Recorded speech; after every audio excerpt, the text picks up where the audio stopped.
You ever wonder how our 18th century ancestors made bullets when they didn't have steel bullet molds? Soapstone bullet molds seem to be a fairly common item in the 18th century, and today on the Deerskin Diary, I'm going to show you how I made my soapstone bullet mold. Then we're going to take the bullets that we molded out to shoot, and we're going to see what kind of accuracy standard we can expect. So stick around. We're going to see if we can shoot this one clean with bullets from a soapstone bullet mold. Alright, so I jumped in my DeLorean here and we're back in modern times so I can show you my process for making this bullet mold. Alright, so let's look at the tools that I used. Really nothing special here. The only specialty tool itself is this burr cutter, and I got this online at Caps Manufacturing. It's a 1/2 inch or 50 caliber burr cutter, and it's got diamonds or something on the end that help it cut the soapstone a little bit easier. But most importantly, it has a fairly narrow shank to it. And the reason that's important is because that is the hole by which the lead will be poured into. You don't want anything too fat, because if it is, then you have too big of a sprue, or that little piece of flashing that comes off the bullet itself that you've got to cut off, and that can just cause some issues later on. So the smaller the better. Obviously big enough to be able to pour lead down into the hole, but not so big that it's just this massive fat tumor on the outside of the bullet. Alright, so next tools, just a simple square, a small set of vice grips there, pencil, some finer emery cloth or sandpaper, and that's just for finishing up some of the sandstone where necessary. The blue painter's tape, drill bits, a drill, and this is 3/8 inch dowel rod. It does not have to be 3/8. As a matter of fact, I've used even smaller on my first ball mold that I did. This just happens to be the most of what I had laying around, and this is used as the guide for the bullet mold itself, and it's just the two pieces of dowel that help hold it together that so many originals seem to have had. And honestly, that's it. This and taking my time, and hopefully both of those things in combination will yield a successful product. Alright, so one of the first things I want to do is take a look at the soapstone itself. This is Virginia steatite, or soapstone. I got it off of Etsy, and it comes very sharply, precisely cut, just like this. And I first choose the face sides that I want the ball mold itself to be shaped out in. And in this particular case, it's going to be this face right here. So I have found that just kind of gently sanding that face on a flat surface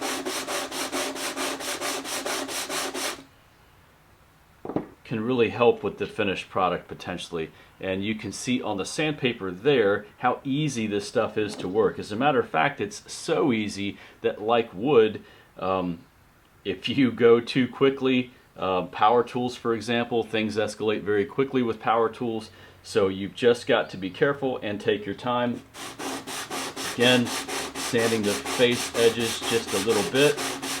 Alright, so I've got the face pieces sanded down pretty well, and they are a really good fit. On one side of the soapstone I already have a crumbling edge, so I'm just going to flip it over because I have the sharper edges on the back here that I can line up.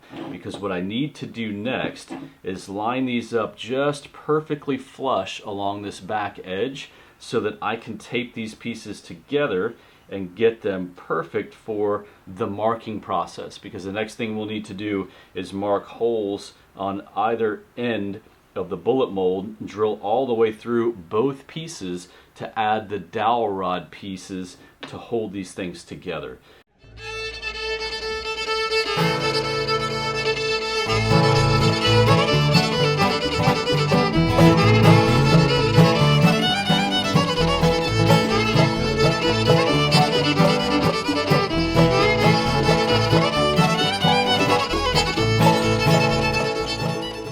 Alright, I'm back, and the very first thing I want to do is measure in from the sides so that I can measure for where the hole will go for these dowel rod guides. So what I'm doing is coming in, I don't know, just a shade under 1/4. I eyeball it and just make sure I'm consistent on either side. I don't want to get too close to the edge because this is a natural material, and the natural material itself may wind up splitting on me. So I'm just going to come in here, make my marks.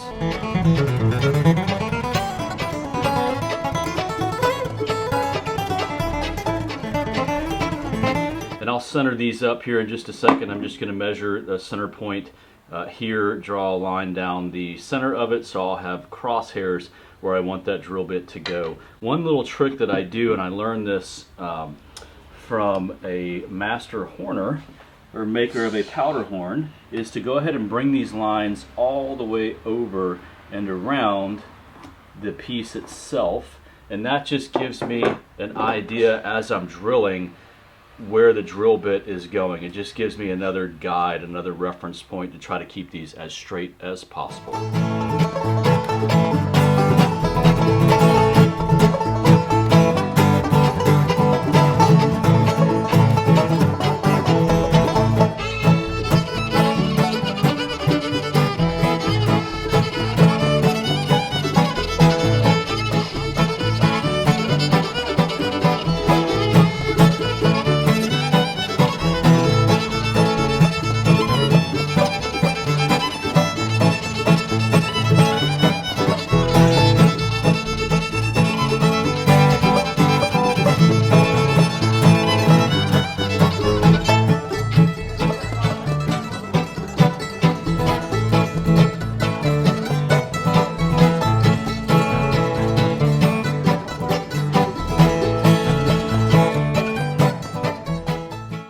Alright, and we're through both sides. A little uneven. It's just from probably me jockeying a little bit, but that is okay. It doesn't matter that much. The next thing we're going to need to do is go ahead and get these holes enlarged so that it matches the center of our dowel rod.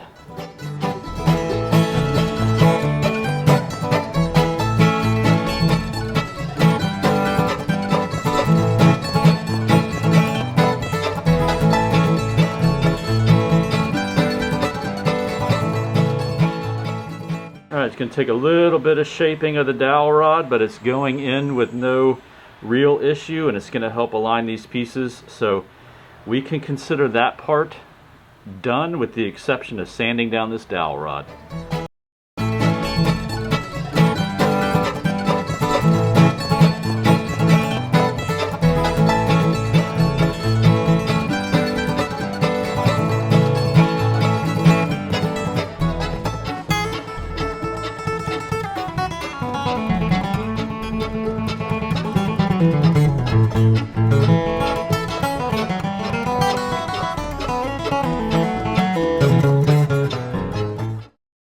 Alright, now so I've got the drilling and stuff done, but you can hopefully see there's a little bit of a mismatch on the bottom surface here, or the top surface, whichever one this winds up being. But what I want to do next is smooth that out, and that's a really easy thing to do. Just have a piece of coarse sandpaper here on top of a flat surface, and all I want to do is gently back and forth sand this down until I get a nice even smooth surface, or at least make it a little more even, and that just kind of helps square everything up. And because I'm not using a drill press and because it's an imperfect process, then this is just something that's going to happen. This is the way that I overcome it. May even be unnecessary, I don't know, but hey, why not? Let's get it done. Okay, I'm going to use this face right here for the top. And the next thing I need to do is measure my holes. So typical me, I'm going to measure it out and then do whatever I want anyways. But it looks like one there, and one there will be sufficient. So just kind of make a crude X. Marks the spot. So now I just want to make sure that my hand is steady as I drill the hole that the lead will actually pour into. Now, as a quick trick here, I do like to use one of these little clamps as much as possible. A second clamp would be useful as well, although I can kind of squeeze it with my hands as I drill. So I'm going to select the next drill bit and get these holes drilled out. Got my drill bit. It needs to somewhat line up with the size of the shank on the ball cutter, just so that that shank on the ball cutter, when we actually cut the bullet mold itself, doesn't deform the soapstone. So this is a pretty close match. I eyeballed the depth I want to go. I don't want to go a whole lot farther than this because, quite honestly, that's just a waste of lead. It's unnecessary. So I'm going to chuck this up in the drill and get these drilled out.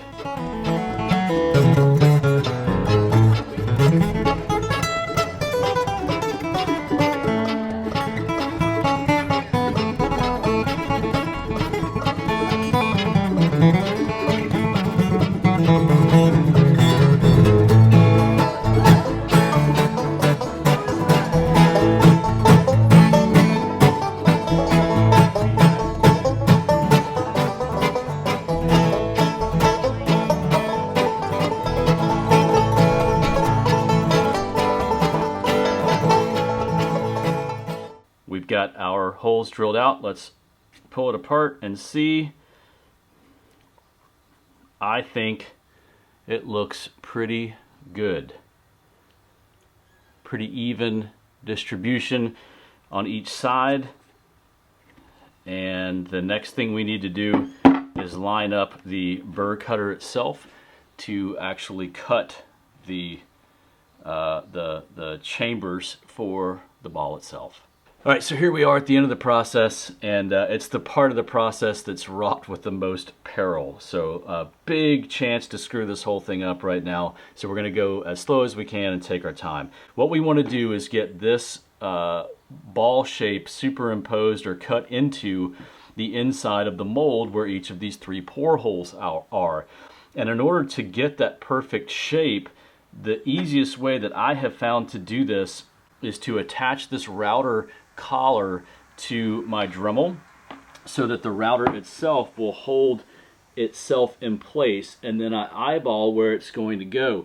At that point, I need to hold the Dremel as firmly as I can with one hand while it is on and gently squeeze the 2 pieces together.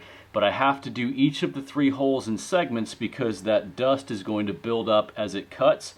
And I need to not let that deform the inside of the soapstone.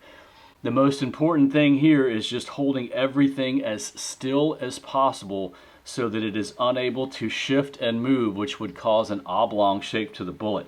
Now, here's what I found, right? It's not that big of a deal. The originals weren't that great either. This is an imperfect stone.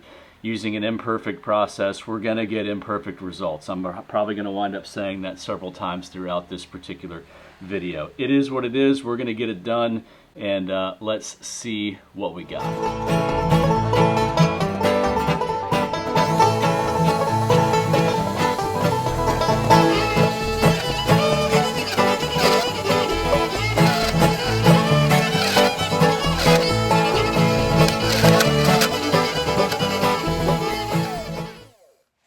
All right, let's see. That one had a couple little chip sounding things in it, but I think we came out okay. It's a little oblong shape there, but not too bad. Let's see if we can clean it up just a hair. Turn that down, and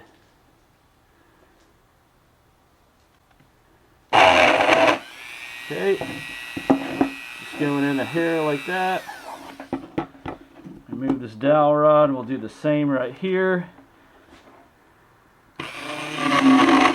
Okay, there we go. One is complete. Let's do the next one.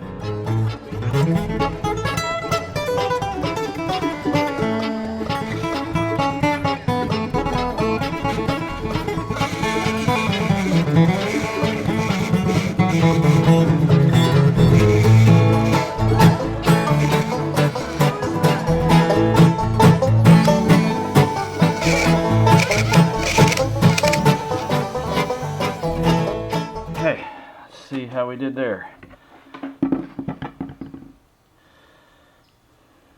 That one looks a little bit better.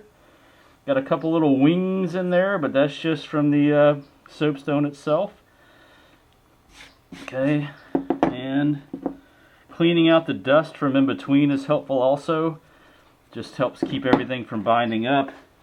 And now last but not least, now this one is a little interesting because it's cutting in pretty close to the hole that I drilled for the guide rod. So I'm going to bump it back this way just a hair. It's not really going to change much, but it's just going to get a little bit farther away from that dowel rod. Let's give it a shot.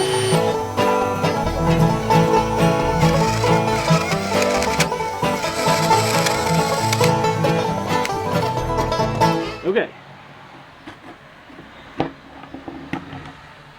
Let's see what we got.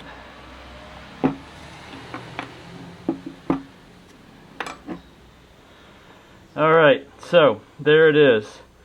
That could be a little problematic. We're going to find out. I imagine it's going to burn the dowel rod. It chipped out on me a little bit right there. Not perfect, but definitely not a huge issue either. So we'll get some, let me get these holes widened out a little bit there for pour holes, and then let's see if we can get some lead through this guy.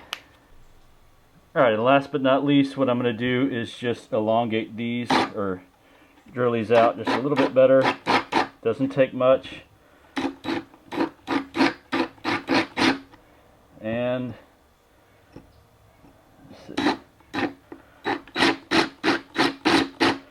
alright, there we go. Now we have a little bit of a spout there.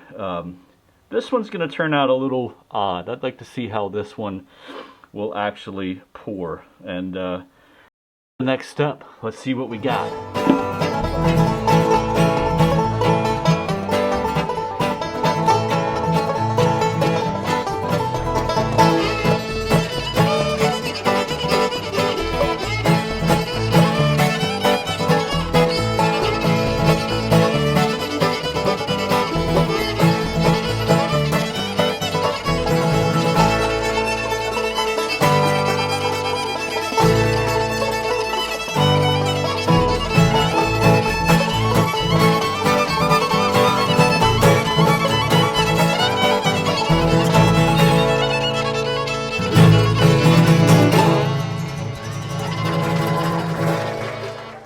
Alright, here it is. I have not opened it up yet. We've got 3 bullets poured. We'll see what kind of little Franken bullets we get out of this. I've got a micrometer over here so we can see kind of where it mics out at in terms of fraction of inch or caliber.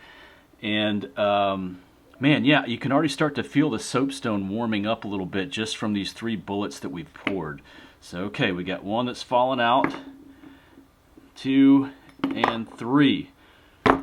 Okay, this one was the far end one, which has that little runoff piece that runs down towards the dowel rod. So that's what we've got there. A little bit of trimming up may be necessary.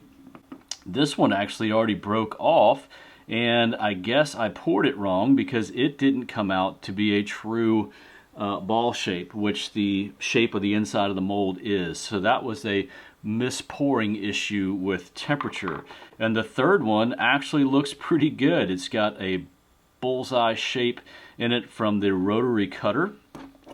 But let's see what we get in terms of caliber, see what this will work for. Now I'm going to be shooting these out of a 54 caliber, and I'm right at just a shade over 5 or ½ inch on that one. Let's see what we get on the other side of it, and I'm a shade under a ½ inch on that one. So we have a little bit of a football shape thing going on there. Might be something to watch and look at.